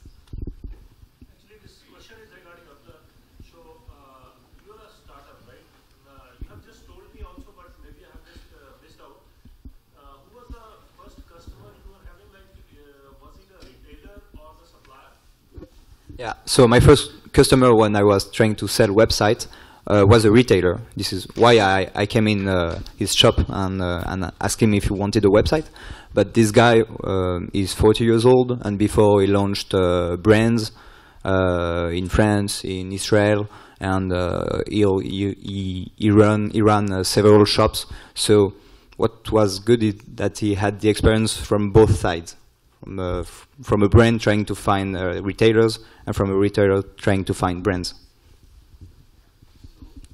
Was it your question? Yeah.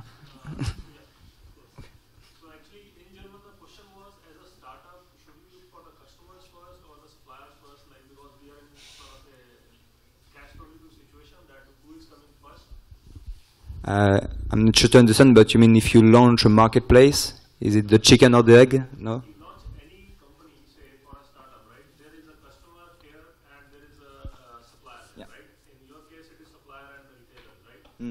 So, who should we contact first? Like, you have contacted a retailer first, and why the supplier? Yeah, this is the chicken and the egg problem, and as many marketplaces are launched, this is a really common problem. My understanding is that at a certain point of time, you have to build one artificially. For us, we made fake profiles of retailers. So when the brands came on the platform, they thought it was a great platform with a lot of retailers, but it was not at the beginning. And before launching actually the website, when the technical guy was developing it, we were already asking for brands to come on the platform without the product being launched. So I think it is always the same. I think that BlaBlaCar, for instance, paid guy to make the drivers at first because they were not guy enough. Yeah, and in English, there's a formula that says, "Fake it until you make it." It's a good conclusion for this. For the story, BlaBlaCar actually benefited from the strikes in France in 2010 or 11, because before that they were selling packages to companies with B2B business, and they have really marginal consumer users. So in 2010 it was like strikes during 6 months, and it was shown on TV, on TF1 or I don't know, any other news program, and it had like an incredible growth, like 100% of growth per day, something like that. And that's how they really gained their consumer base. So, but because they had a very good product, because they had exactly the strategy of the community they wanted to have, because they already worked, like tested a lot of ideas and on their first customers, when the growth started, it was sustained and it continued because the product was already pretty good.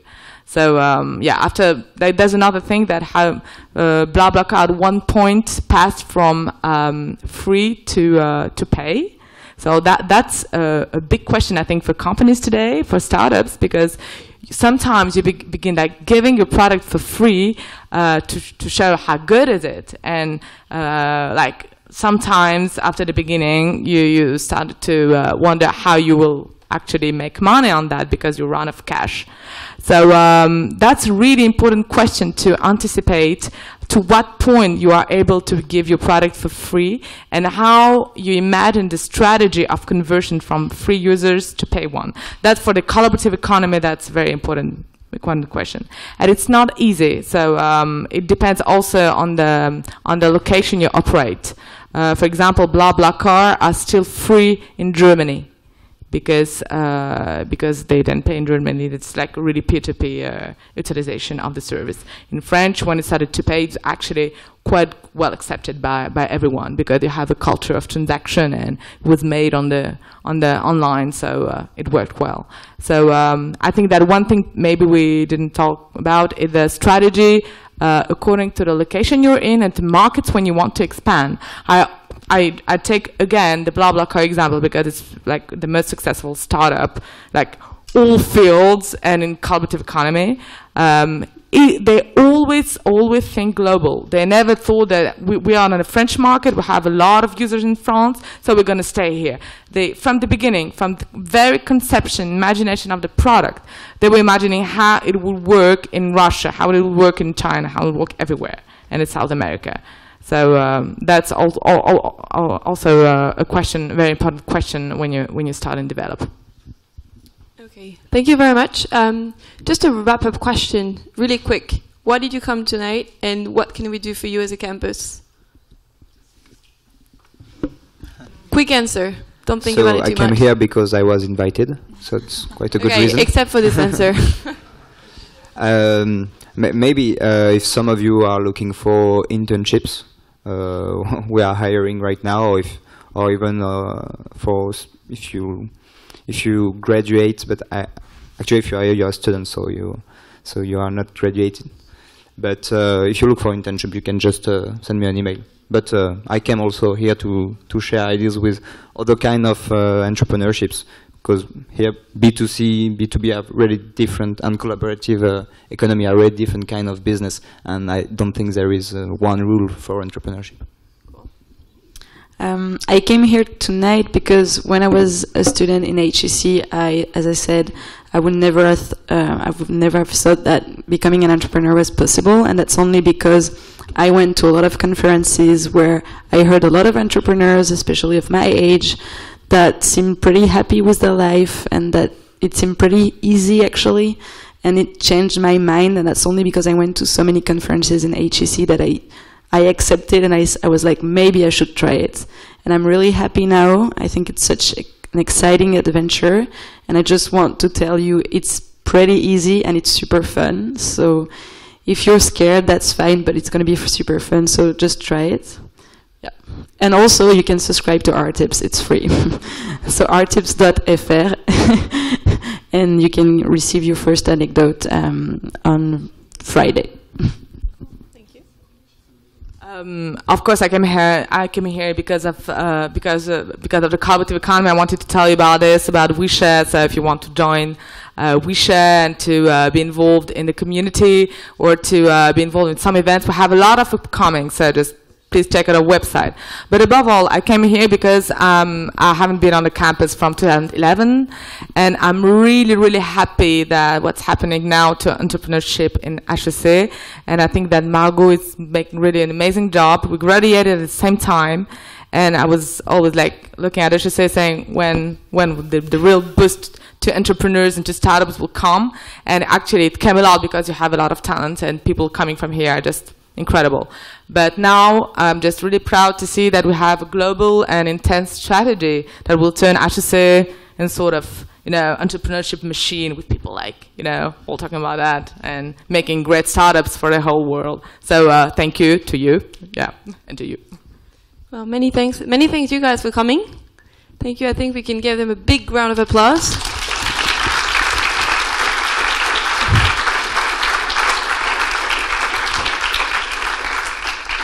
And so we'll be sharing all the links. We have so many questions coming in that we will be sharing them after. And right now we're going to be lucky enough to welcome Bertrand, who just joined us. So as you know, Bertrand is the founder of La Fourchette, who just sold to TripAdvisor. And he's going to share with us his experience as an entrepreneur, as a former student, graduated only a few years ago. So he'll be talking for the next 20 minutes, and then we'll be taking questions with Wisely. Same. Thank you. Welcome. Thank you, Margot. Thank you for welcoming me. Well, I didn't come for maybe 10 years, so I didn't recognize the campus, but I guess I'm well in HEC. So I'll try to share what brings me to create La Fourchette with friends of mine, and how we built La Fourchette, and a few key learnings after a few years. So I was graduated in 2001, but I finished HEC in 1999, if you're searching. So, and for me, yes, I have my PowerPoint somewhere. Okay. So I came in. I decided to do a prépa HEC, and then I was lucky to have HEC because I really wanted to create a company for a long time. So it's not something I discovered here. And when I was in HEC, so I entered in '95. It was more finance and lawyers school than entrepreneur school. But what I really like at HEC is that you really could think differently, and it was not only words, but my friends and people around me in HEC were everybody was very different. So you feel okay, I am free. Okay, maybe this is not the school for entrepreneur. But I will learn basic of management and everything, and whatever, I feel free to do it, okay? So yes, this is me. What can I, okay, perfect.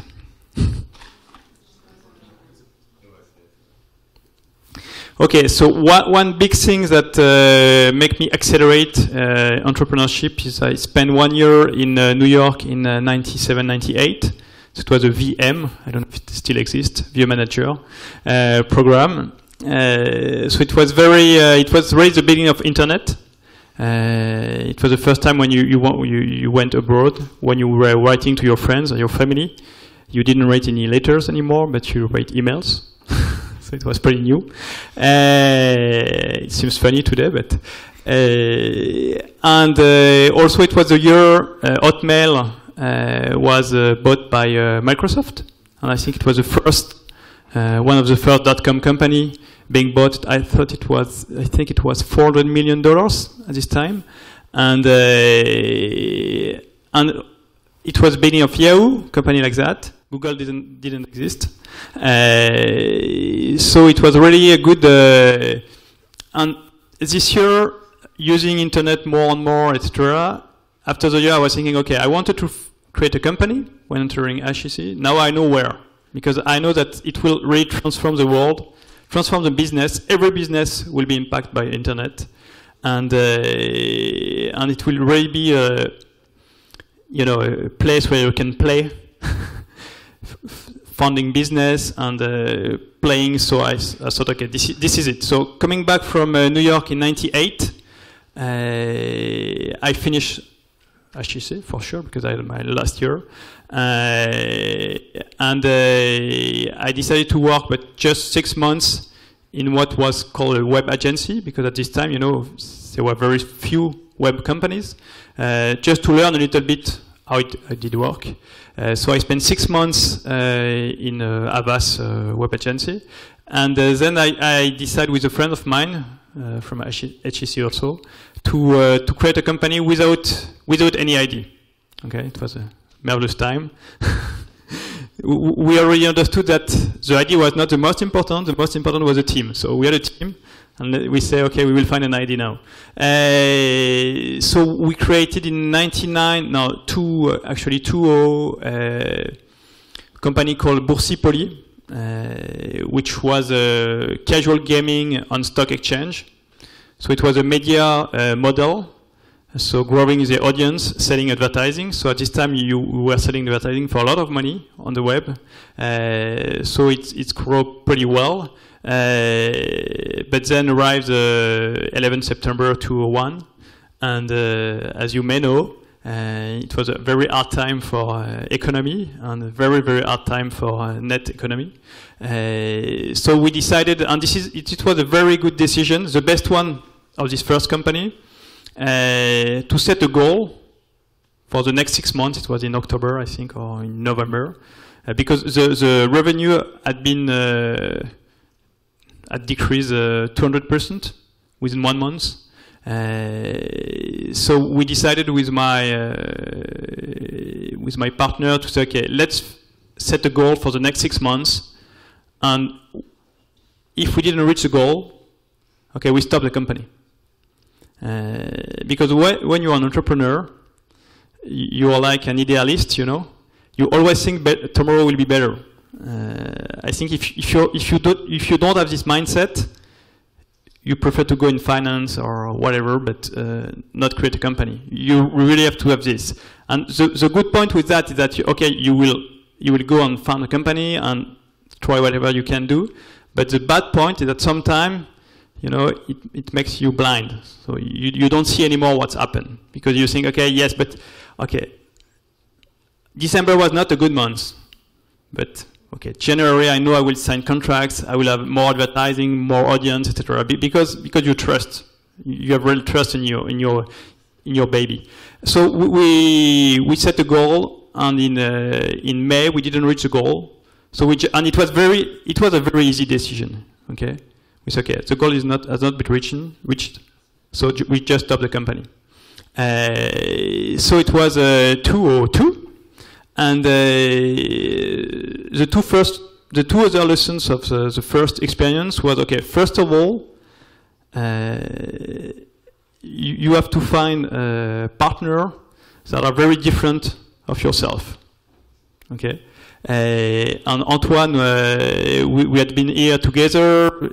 He's still a very good friend of mine.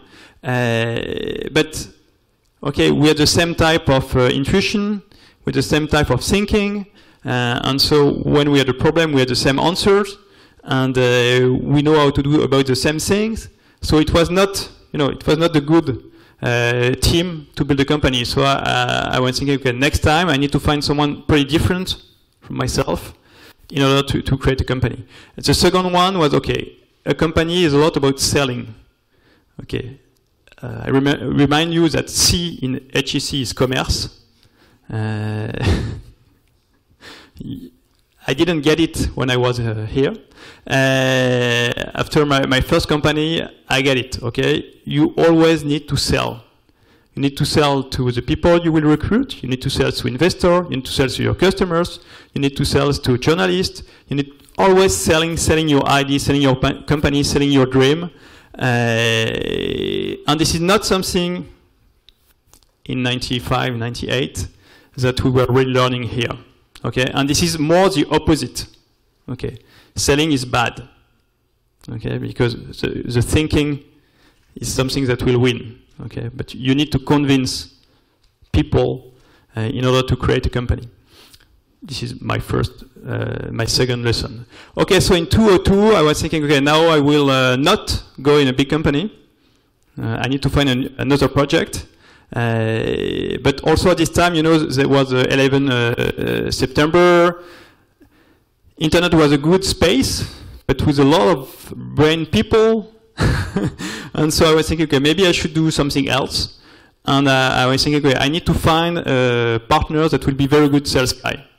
And this is why a friend of mine was a very good sales guy, not HEC. And he just founded a company, and I joined him. And it's a small company, nothing to do with internet. We are still doing it. So we take American product in France and we sell them to restaurants. So it's all sell, door-to-door sell. Okay, so hard sell.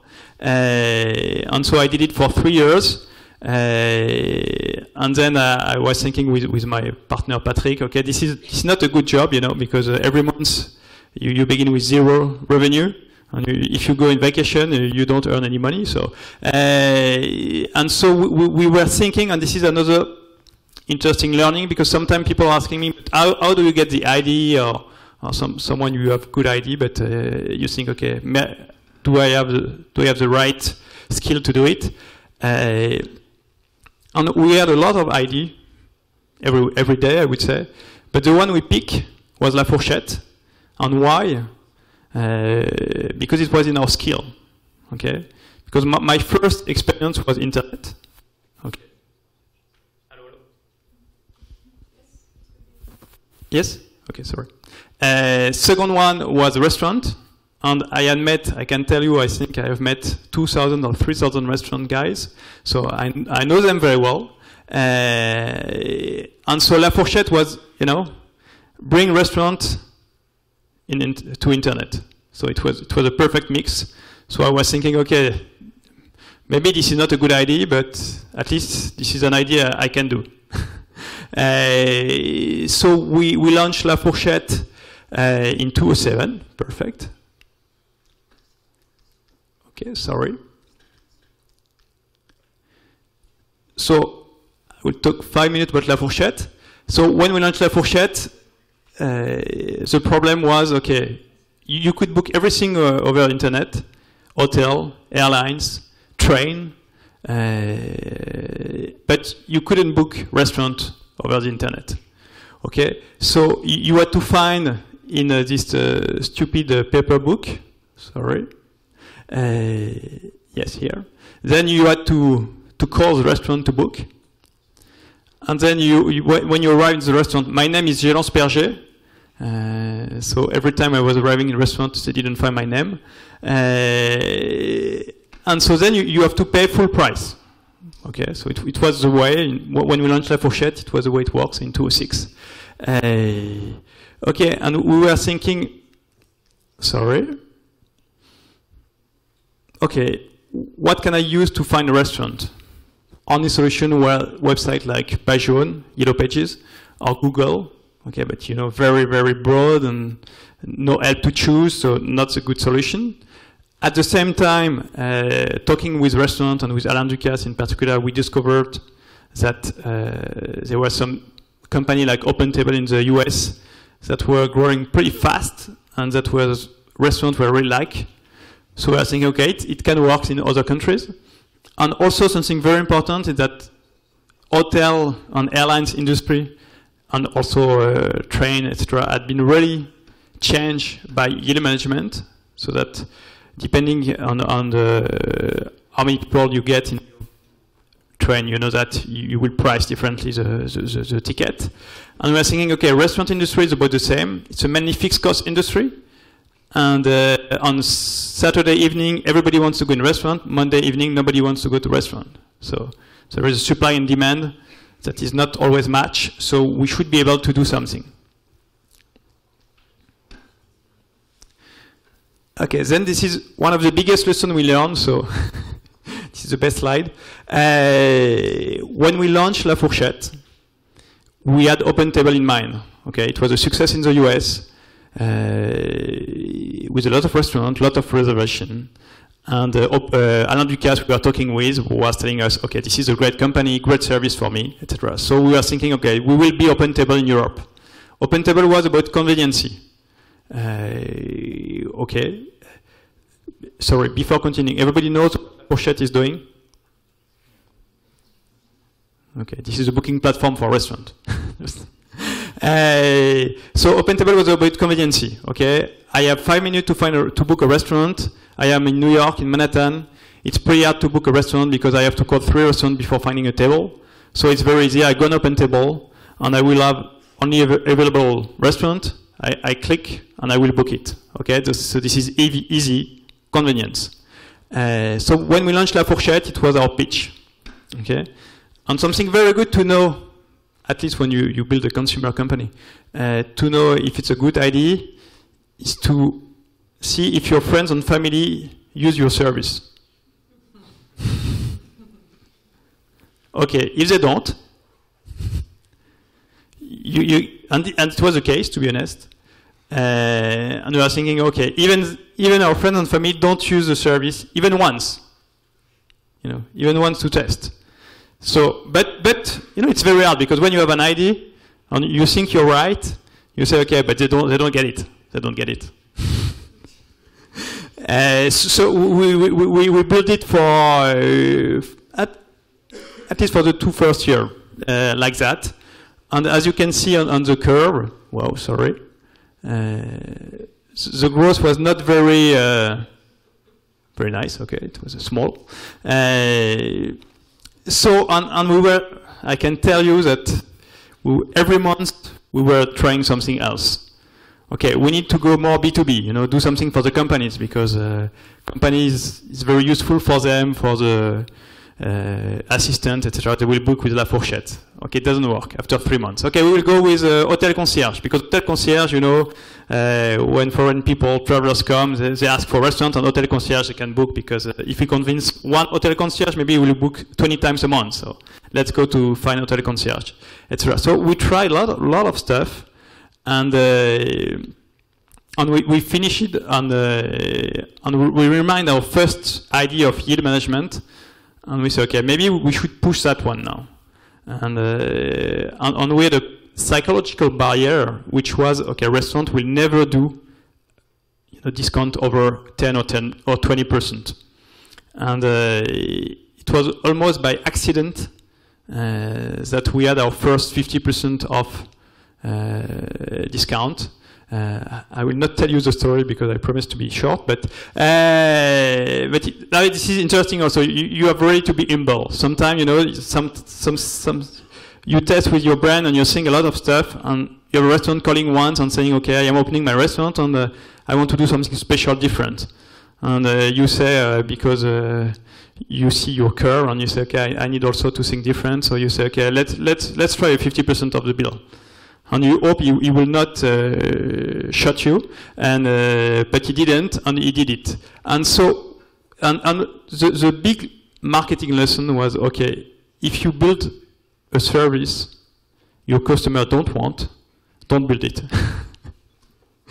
It's very hard to convince people to change their habits if the benefits is not big enough. Okay, and we launched the discount. Higher discount than before, because we're already at discount here. This is what is interesting. And our friends and family begin to balk. Okay, great. And when we were talking to journalists, they would say, that's nice. And when we were looking at the numbers, it was growing pretty fast. And when we are thinking, we're thinking for sure, having 50% of the bill is a real benefit, much more than just getting availability for restaurants. Because there is one big difference between France and US, is that in France, and it was the same in Spain because we're in Spain also, it's not very difficult to book a restaurant. You just call it, okay, tonight, Bertrand, 2 people, 8 o'clock, bye. So it's a 15 second, and the advantage of La Fourchette was not big enough. For some people it was, but for most of them, they were saying, okay, yes, it's great, but I don't see any value, enough value in the service to use it. And then the last point was, okay, now we have the savings, which is so discount, which is great, but we really need to keep in mind that discount is should never be your main benefits. And you probably learned that in marketing, or you will. It's an easy game, discount, but it's not enough. So now we are much more working on inspiration, thinking, okay, the first thing you do when you want to go to a restaurant, the first thing you have to do is to choose a restaurant. Okay, and the more and more you will see, maybe you have already noticed that, but we'll try to help you choose the best restaurant for you. And then for sure, if there is a discount, that's nice. Availability will help you choose, because if you want to go tonight, I will only display restaurant with availability tonight. If your budget is 30 euros, I will display your restaurant with 30 euros price, or 60 with 50% discount, etc. But this is the goal we have for the next months. okay, very quickly, sometimes also the question is asked, just for the financing one, the way it happens, we launch in 2006, but we launch in the other company. So we finance the first 12 months with the other company. Then we have the first round of business angel in 2007 of 800,000 euros. And okay, yeah, business angel is, they bring money. I think when you launch a company, I have written a lot of theory about you should choose your shareholders, etc. Yes, okay, it's better to have great shareholders, probably, but I would say that you are the boss of the company, okay? And the shareholders, they will not do the work for you. And so I am more, I don't know, maybe American, but I think, okay, shareholders that bring me money, I need money, and sometimes they will bring me some advice or they can help me. But this is my company, and shareholder will not do the business. Okay, so I really think that when you're looking for money, and I prefer today to have shareholders that don't, call me every day to know how the sales are going and what is going on, rather than shareholders that are more hands-on, as the Americans say. So that they want to take, to be part of the business, but it's not, in my opinion, they shouldn't be like that. And in France, I see a lot of business angels that want, to help you too much in the business. Okay, this is my point of view. And it was the same for so here it was a little bit different. Otium was a Pierre-Edouard Thérin investment fund. Pierre-Edouard Thérin is the founder of Smartbox. So he is a great entrepreneur with a real energy and with great ambition. And so we decided to have him really, and he helped us. But it was something that had done it before, really. Not coming from a big company, not coming from finance world. They didn't know what it is. Whatever they are, whatever the quality is, they haven't done it. Pierre-Edouard had done it, and so we thought, okay, we want to work with him and invest in 2008. And then we had, the last one was in 2012. It was Partech Serena, and two nice French VCs. Very nice guys, but at this stage, they help us a little bit, but not much. But the money help us a lot, So that's nice. I mean, investors are here to put money and then get profit of it. That's it. And they are here, and this was a Serena guy. He told me, I am just here to fire you if I think you're not the right guy. But this is great. This is great. Okay, I don't want more.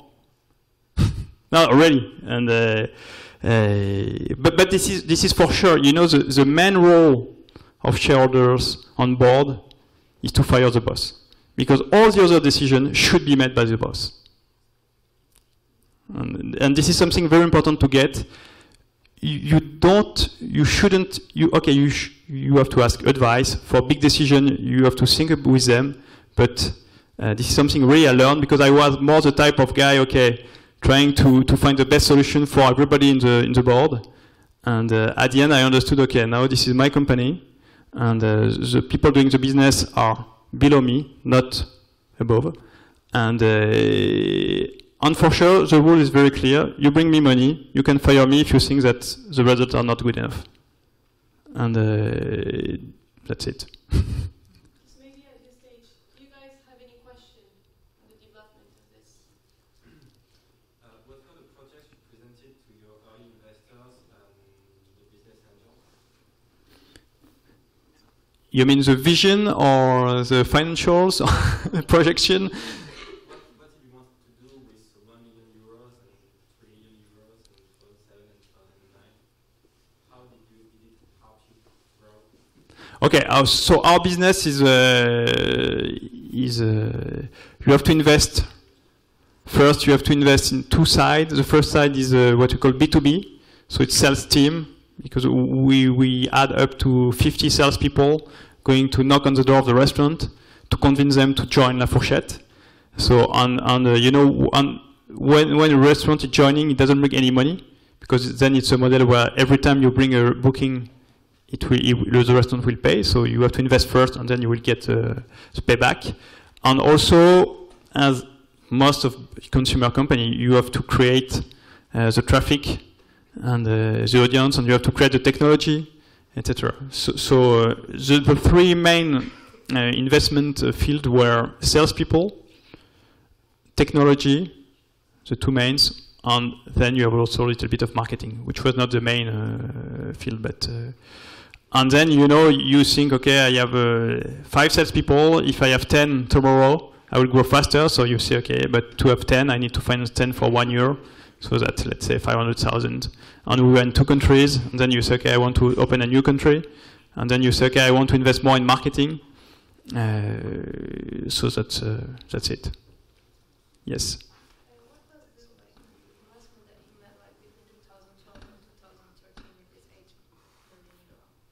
So we didn't burn everything first. When we were bought by TripAdvisor, we still had 4 million. So it was, it was gross financing. So we decided to. We could have stopped, and say, okay, now we are break even. And I would say since 2011, we could say, okay, we have 2 choices. Either we stop investing and we'll be break even, or we think that we should get more growth. So what was the least tech platform that you worked on? What kind of an investment you made to use it? You mean operational investment, that's it? Yeah. So basically, at this time, we had decided to rebuild the whole IT platform. So it was 2 million euros. Okay, and then when we had raised money also to open new countries. We didn't do it for other reason, but it was the plan. And also there is something very interesting, is that you should always raise money when you can. It's just a negotiation tips. But when you can say no, you have much more power in the negotiation.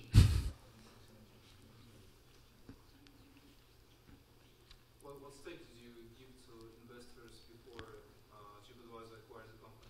Much too much.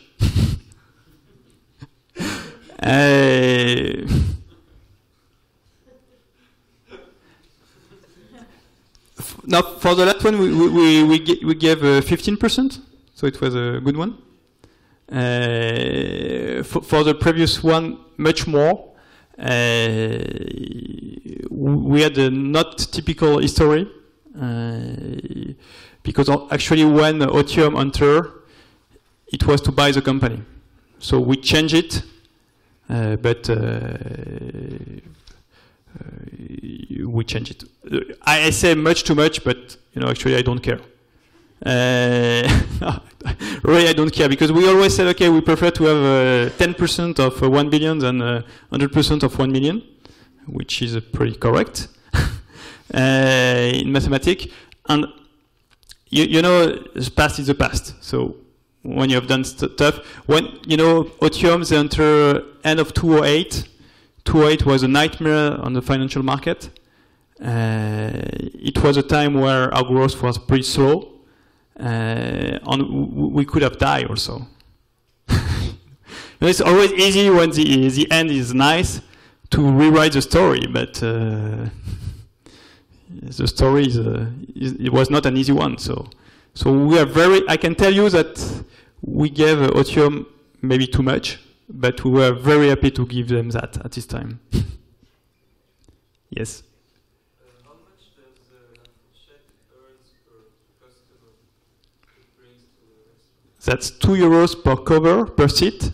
So that's around 6 euros per booking. What do you think about starting a web-based company now in 2014? How has the market evolved, compared to 2007? I would say the same thing I said 6 years ago. I think there are still massive opportunities. but I think that it's more and more professional, more and more global. So you have to be better now than 6 years ago, and that's 12 years ago. We were lucky because La Fourchette is a local business. So, American competition, Open Table, they came, and they went back to US. It was not funny when they came, but when they went back, it was very funny. And we are local business, so that they can be very good in New York, they can be very good in San Francisco, they can be very good wherever, but it doesn't bring them much advantage in France. Okay, a lot of other business, which are global, for sure being very good in the US brings you a big advantage for being good in Europe too. Okay, so it will also depend on your type of business. But I think there are a lot of opportunities. BlaBlaCar is a good example. Uber, when you look at it, for the last 4 years, Airbnb, Uber, wow. So I have the feeling, okay, it's harder, but the potential is still bigger now. So. I'm curious about your personal experience in this whole process. So is there maybe 1 year or something where you say, wow, this was the toughest part, and maybe this part I enjoyed most, or anything? Good question. No, the best day, was in August 2009 when I was in vacation, and my partner called me. It was the 6th of August, and he told me we have already done the same revenue as all August 2008. Okay, so it was 600% growth year over year, and you are very thinking, okay, we may have found something now. But this is more a symbol. And, entrepreneur is more a vocation, I would say. So every day was great. And today, we have been bought by TripAdvisor. And the question everybody asks me is, but when are you leaving TripAdvisor La Fourchette? And I answer, I don't know. As long as I have fun, TripAdvisor is great because they say, okay, Bertrand, this is your company, so just build it, grow it faster with us, with our help. So I'm still considering, and I said to Steve Corfer, the boss of TripAdvisor, I said, okay, but Steve, this is still my company. Even if I'm not shareholder anymore, this is my company. So I will always think the way I was doing 1 year ago. And so as long as you want to do it, as long as you have fun, as long as you have the vision, I would say that that's great. After, what is not very nice is for sure when you end of 2008 and you know that okay, you have a few weeks cash, and you think, okay, maybe if Otium doesn't invest, doesn't sign, I will close the company. But as I say, you are an idealist, so you don't even think like that, I would say. So I don't know if it answers, but it's day to day. As we say, as I said to my daughters, I have 4 daughters. I don't go to work, Every day, this is not work. This is different. And people tell me, but you're working a lot. And I say, but I don't work. If I want to work after dinner at home, this is just because I want to do it. This is not work. I don't have any, and this is still more the case today. I don't have any duty to do it. Just want to do it. Just love doing it.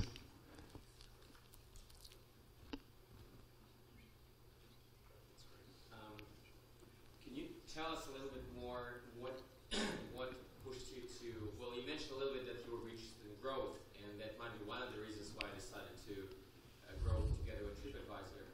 But we've seen some of the companies that actually turn down offers from very large companies trying to acquire them, maybe expected further growth. So what was a key reason or key kind of decision criteria for you to actually go with this deal and decide to partner with TripAdvisor instead of still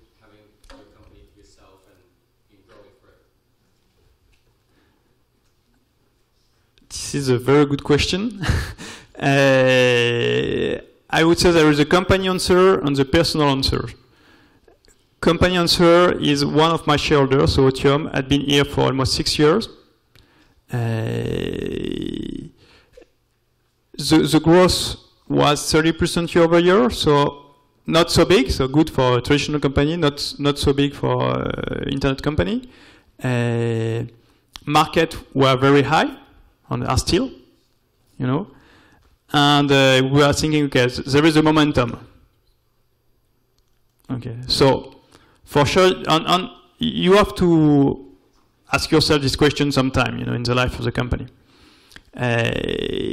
So this is, I would say, this is it. And also, as I say, we didn't have to do it because we had been break even for a few months. We still had cash, so we were in good position to negotiate or not. Okay. So this is a company, I would say, more shareholder question, but also, you know, shareholder, they are the majority. So it's always discussion between shareholder and CEO, but and for myself, I have seen too many people not selling at the right time their company. It's like, you know, it's like stock exchange. People, they will always tell you about the good story, never about the bad one. Okay, so you will see, you know, Groupon, for example. Okay, they say no to a Google offer 2 years ago at 6 billion. They have been up to 15 billion. And now I think there are 5 billion. So, and Groupon is a success, but even a success, you know, maybe they should have sold 2 years ago. So, and so many companies, and also a friend of mine or people I know well, you know, their company was like their kids, too much. It's always like a kid, but too much, and they were not able to let the kid go. So, and I had that in mind, I always think, okay, if sometimes you have to be opportunistic, okay? And I think tomorrow can always be better, but statistically, it is not the case. So, on more personally, I had that in mind, and I was thinking, I don't really care about getting much more money. So this is a very personal answer. Because I don't need the money I will gain with selling the company, so I don't need more than what I will get. And as I said, as long as TripAdvisor was the mission was okay, just continue, go faster, and get the help of one of the most successful American startups. I was saying, okay, great, so this is exactly what I want. So this is it. But maybe I will, you know, maybe I will leave in 6 months and to create something else. But I don't really care. So.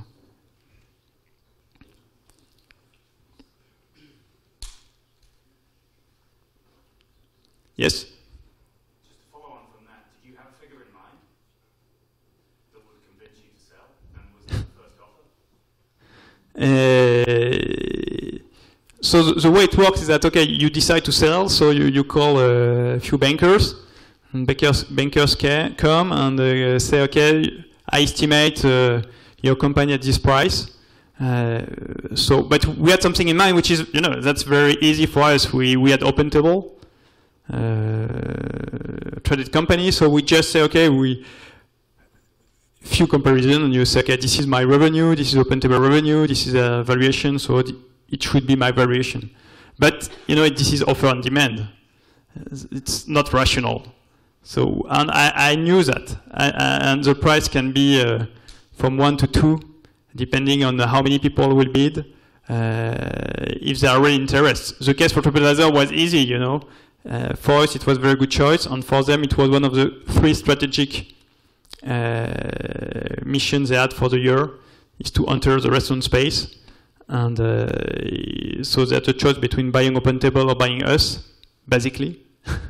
OpenTable was a little bit too expensive for them, so they bought La Fourchette. So it was an easy one.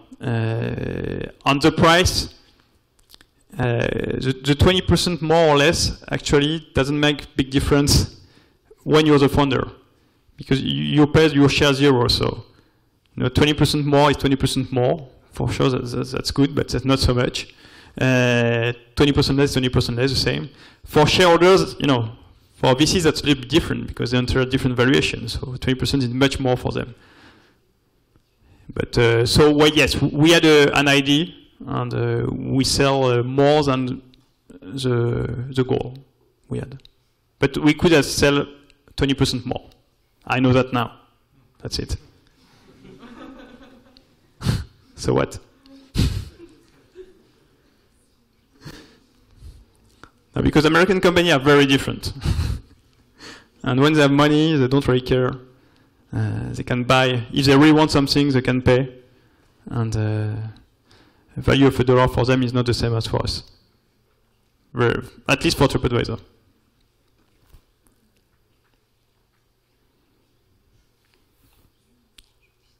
Yes. When you're selling your company, is it important for you to whom you are selling it and what they're going to do in the future? How it is, what influence it has on your choice? For me, it was. One more time, it's personal, I would say. For me, it was. That's why I was very happy to sell to TripAdvisor, not to OpenTable, which was a very natural buyer also. Because I knew that if we had sold to OpenTable, we would have become OpenTable. Because it was the same business. So it was a merger, not an acquisition, And so a merger, it means, okay, the team are doing the same thing. We don't really need two brands. So they would have bought two markets, France and Spain, and that's it. With TripAdvisor, the hope, but it may be different, and the project is, okay, we need to build this business for them. So this is a big difference for me. But after, when you sell the company, it's the same. I would say that when your kid is married something, it's not anymore your company. So you have to accept that it will change and that it may disappear even. It's like that.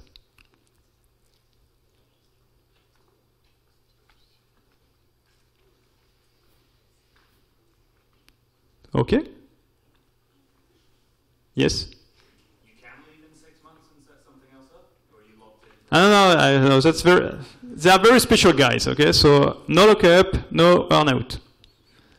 I was paid 100% cash, same condition as all the shareholder, and I'm free. I can leave tomorrow, I can leave tonight, I can call and say, okay, don't come tomorrow. And they can do the same with me,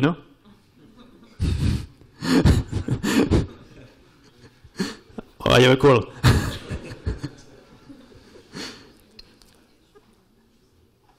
But this is a little bit special, that one. It's not very common to have this type of... Going straight to the schedule, we have two last questions for Bertrand.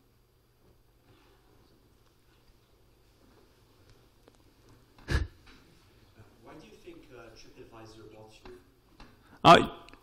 It's very easy. They have 100 million visitors per month on the restaurant pages. They didn't get any revenue from that. The hotel space is much more mature today, so that probably that the growth of the next year will not be so high as the previous year in the hotel business for them. So and there's a choice between two business models or business listing model, so that restaurant will pay to have more visibility, a monthly fee, or the booking models. The good thing for us is that in the US the booking model is very powerful, so they decided to go on the booking model, and there's a choice between doing it by themselves or buying a company. But for them, and this is what I know well now, buying companies is almost free, okay? Because they have so much cash, and on the market they don't care about cash. Market cares about growth and EBITDA, okay?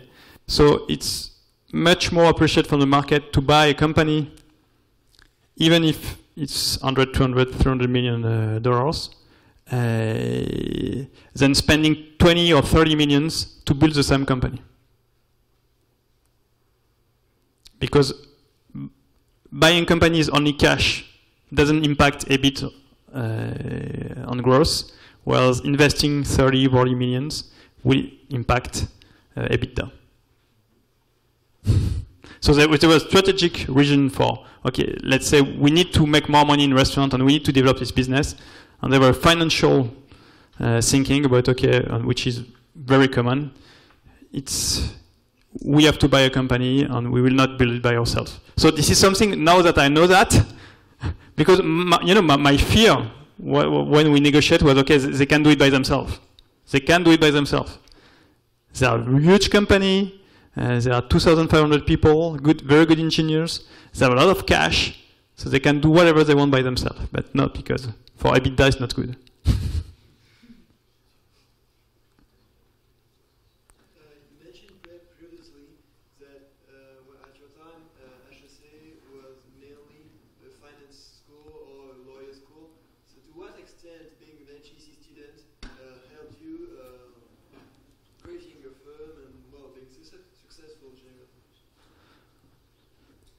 Very good question.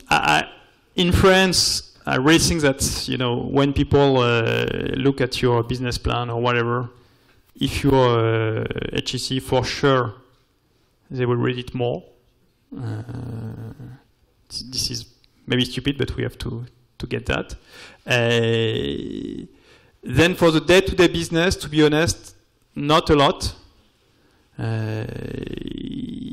But I think that's more a mindset, that's more everything you've learned, I'd learned in Prepa or in HEC, that helps me. And then, as I said, this is more we can do things differently. And it's really something I really appreciate when I was here. I hope it's still the same. Very different people, very different mindset, very... Okay, and you think, okay, I can do whatever I want, and that's it. But for sure, not a lot. But I'm not a network guy, so maybe I may have used it a little bit more. For example, one of our first customers was Bertrand Jelensperger Group, which is one of the big chefs, and still a few restaurants. And the general manager was an HEC girl. Okay, woman, sorry. And I call her, and I think, yes, she received me because I was HEC, and she said yes. And for sure, having Bertrand Jelensperger as maybe the 10th customer wasn't help. So I think it's, as everything, it's something that it's part of you, part of your story, part of your asset. But it's like the shareholders, they will not build the business.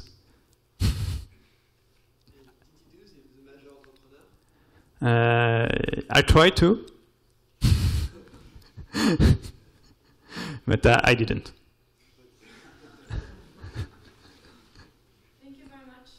Thank you.